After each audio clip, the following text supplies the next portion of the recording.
a whole family was kidnapped. A father and his 6 daughters. The father was released to go and gather 60 million naira as ransom, only for the dead body of one of his daughters, Nabiha, to be sent to him as a warning that it's taking too long to gather money. Wow.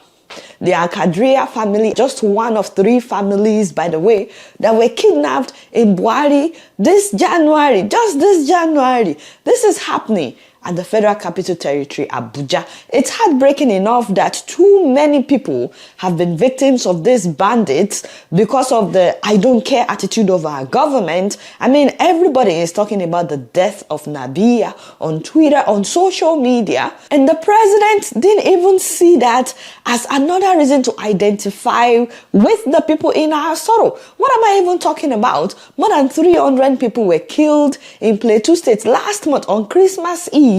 And the president did not go there or publicly address it. I know they said he sent the vice president. And I'm like, okay, so how many people have to die for the president himself to show up?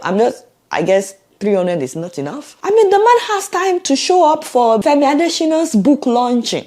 Femi Adesina wrote a book about working with Buhari. The president has time to go for that book launching, but he cannot go to where 300 of his citizens were slaughtered on Christmas Eve. Guys, it doesn't even matter what country it is. If 300 human beings should be slaughtered on Christmas Eve, the president will go there. In any other country, that is all the media will talk about. Security will be heightened all across where it happened, but not in Nigeria. Unfortunately though, a lot of people still like to defend the failure of our government to ensure the safety of the lives of every Nigerian simply because they are not directly affected.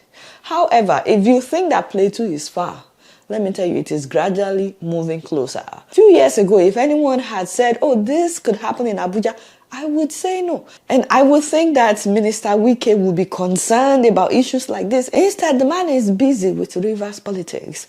But what I don't understand is our First Lady, while sympathizing with the family on Twitter, which is good that she's sympathizing, but I don't understand her calling on Nigerians to pray. Do you people even know that you are the government? Do they even know that they are the ones in control of the security forces? Yes, we should always pray, but prayer without works is dead. Somebody's children are in captivity. Every minute counts, every hour counts. You have all the resources to help them, to be an answer to their prayers. Madam, if your own children should be kidnapped, would you come on Twitter telling us to pray? The police keep saying that they are on top of it since January 7th. Haba, would they take this long if it's the daughter of a governor, a politician, or an influential person? Can we please stop insulting God in Nigeria? No, for real, because everything is now God's work. Even God must be tired of us Nigerians. He's probably sitting there like, why bring me into this equation? Why bring me into this matter? I have made you a first lady. Your husband is the president of the Federal Republic of Nigeria. You have everything you need to make a difference. If our police really want to track down anyone, they would. Those people are communicating by phone. No, be so. What is the point of the NIN and BVN as well? I mean, all this data that the government has collected, Viko, enough. Enough of all these senseless killings in Nigeria. In a sane country, we would have declared a state of emergency with all the kidnappings going on. Now people are shouting, kidnapping epidemic. We have been shouting for years. But people didn't take it seriously because it did not affect them. Now it's starting to affect them. So please, Madam First Lady, after tweeting, asking people for prayers, can you please talk to your husband? You guys should know exactly what the police are doing and what they are not doing and what they can still do. You obviously have access to whatever the security forces are doing. You can actually help this family, Madam First Lady. You can be the answer to their prayers.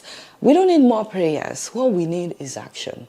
Amen, somebody. Meanwhile, we're still waiting to hear from the presidency about the 3 billion naira that the president, through Honorable Gbadagba allegedly approved for Madam Betta Edu to verify National Social Register.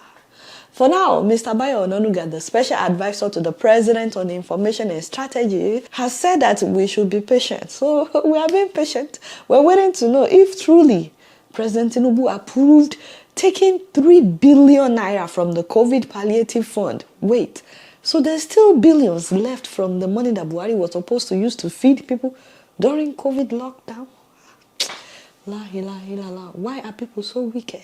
Some bought the food, they locked them away while people were hungry. And now we're finding out there's still billions left that, oh God. So our new president, Tinubu, now allegedly approved using 3 billion from that money to verify National Social Register. Verify. I mean, what does that even mean? I don't get it. In any case, this is what the man said. He said, I'm sure that the EFCC has seen that memo from the Office of the Chief of Staff and they're doing something about these findings. Let us allow them to do their work. Let us not double investigate the same issue or engage in a media trial on an issue under investigation. Nigerians should exercise patience. Okay now, Daddy, no problem. We are waiting. We are exercising patience. But you will not sweep this under the carpet. 3 billion? The devil is a liar.